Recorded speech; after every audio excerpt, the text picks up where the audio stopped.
Hey everybody, this is TJR. David Bowie's second album has just been re-released as a 50th anniversary remix. Now this album was initially released under the title of David Bowie in the UK. It was released as Man of Words, Man of Music by Mercury Records in the US in 1969. And then it was reissued in 1972 by RCA Records as Space Oddity. Space Oddity was the name used for releases of the album in 1984, 1990, and 1999, but it reverted to the original David Bowie title for its 2009 and 2015 reissue. This 2019 remix has it returning to its Space Oddity title. I prefer it be titled Space Oddity since David Bowie's first album was also self-titled as David Bowie, thus making it easier to distinguish between the two when discussing them. Now, this new remix was engineered by longtime Bowie collaborator Tony Visconti, who, aside from the album's title track, produced the entire album.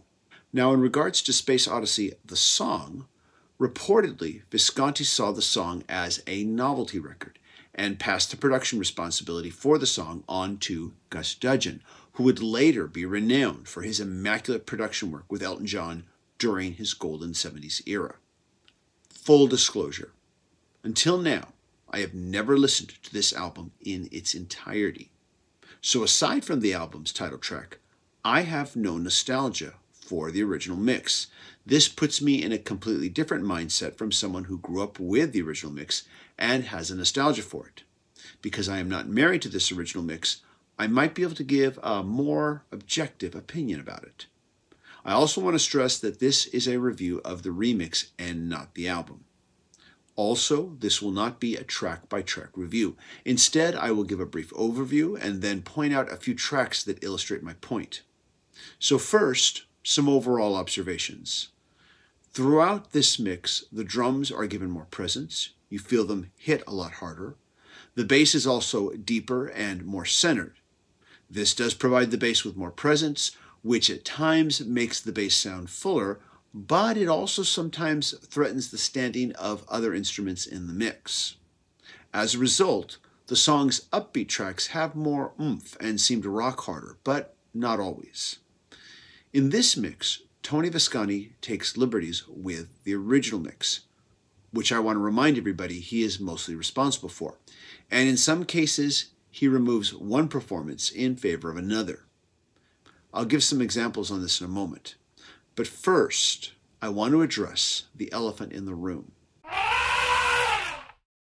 Space Oddity is the title track, and it is the album's most well-known track, which is why it's mystifying that its very well-known album version is not included. Yes, you heard me right. The original album version of Space Oddity is nowhere to be found on this reissue. This 2019 remix substitutes the single edit version of Space Oddity in place of the album version. Unlike the original album version, the single edit version has no slow fade in. The guitars just start. And the fade out is also shorter than its album counterpart. In doing my research on this, however, I made the following discovery. If you check out the original Space Oddity single edit version, it's only 4 minutes and 42 seconds. This new 2019 version clocks in at 5 minutes and 21 seconds. Tony Visconti has taken the original single edit mix and he has stretched out the original fade out to include an extra 39 seconds to give listeners a new and different experience. Now, when Space Oddity reaches that 4 minute and 42 second mark, the original performance continues, and as it fades out, it becomes enveloped in what I can best describe as symphonic noise, giving this new remix of the song's single edit a fade out that is as effective and as interesting as the original album version. There are a few other liberties that Tony Visconti has taken with this mix, such as having the line "liftoff" reverberate and echo a few extra times. Considering the liberties that he's taking with this particular mix, how you feel about this is going to depend a lot on how married you are to the original mix. With that said, I want to add that you can disagree with me all you want, but personally, I really enjoyed this new remix of Space Oddity. That said, however, A remix of the original album version should have been track 1 on this reissue, with this new single edit version added as a bonus track. It should not have replaced the original album version. As much as I enjoyed this new version, I think it's outrageous that it was used in place of the original album version. So the big question I've been wondering is, well, why? And I've searched throughout the internet, but I cannot find any explanation as to why the album version was not included. So if anyone out there does know anything, please share it with the rest of us. Now, at this point, I'm going to move on to a lesser-known track, track 5, entitled Janine.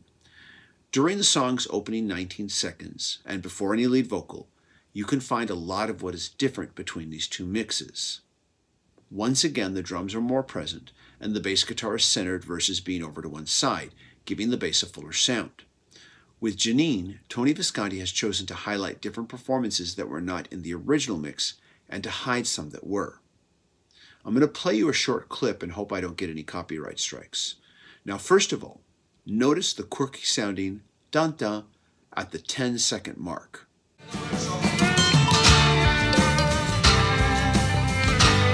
I'm guessing this is a xylophone, but it reminds me of the musical notes that you would hear when you wound up an old school style Jack-in-the-Box. Now notice the acoustic guitar hitting chord accents just underneath the main rhythm guitar.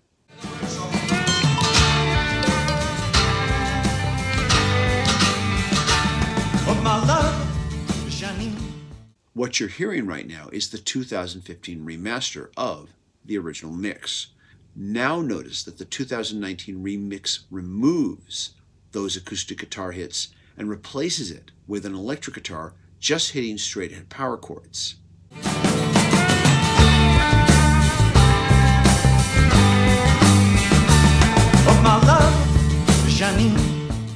The result is that the 2019 remix of this song rocks more, but the quirkiness of the original 2015 remaster, and thus the original mix, is now gone. Also at the 10-second mark, there is a bit of indecipherable conversation that has been removed as well. By the way, this will be the only time that I use audio clips for this review.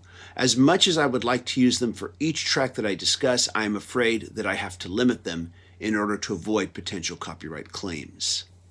I played these two clips to my partner, who had never heard this track before, and she suggested that it feels as if Tony Visconti saw these quirkier elements as mistakes that needed to be corrected. Once again, how you feel about this depends on the state of your marriage.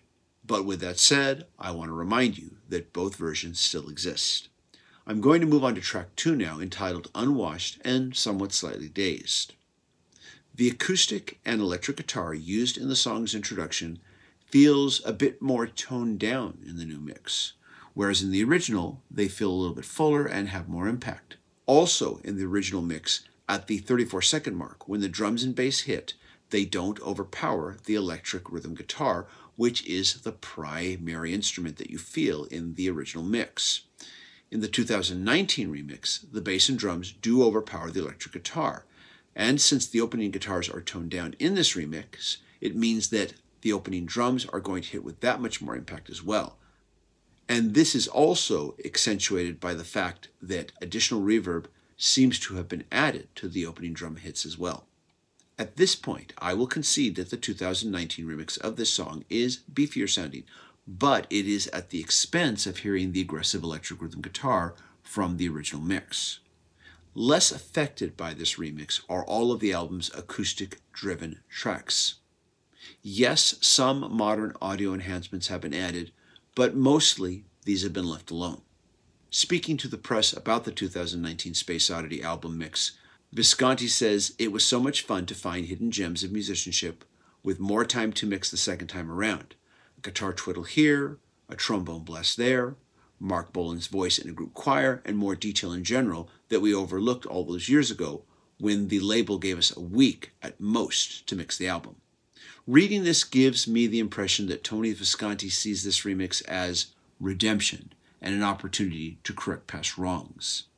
As for myself, I found this remix to make the most difference on the album's more upbeat tracks, and in comparison to its original mix, I find myself mostly appreciating it. This is TJR. Those are my thoughts. Please share yours. I'm very curious to hear what you have to say in the comment section. As always, if you like what I do, please click like, click subscribe, and smash the notifications icon so you can know when I release new videos. Everybody, thank you so much for watching. I truly appreciate it. Take care. Bye-bye.